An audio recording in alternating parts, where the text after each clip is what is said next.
There's good news for Thanksgiving shoppers this year because we're in a period of below normal food price inflation. In a typical year, we expect food prices to go up about 2.5% at the grocery store, and this year they're only up 1%. This year, when we're thinking about Thanksgiving, of course, the first item that comes to mind is going to be turkeys.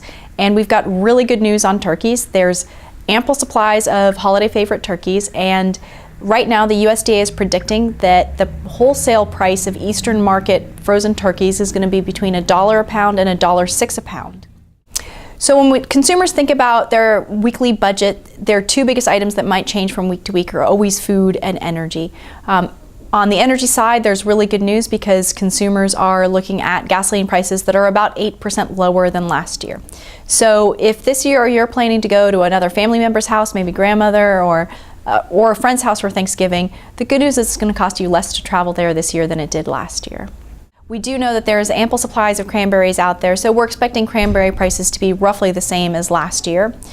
For other favorite items for the Thanksgiving meal, like white potatoes and sweet potatoes, what we're seeing there is there's really good supplies, good production, but in both cases, and particularly in the case of sweet potatoes have become a very popular item for Americans, and so demand is really strong. And so there we're looking at increasing prices, maybe sweet potato prices up about 10 to 15%.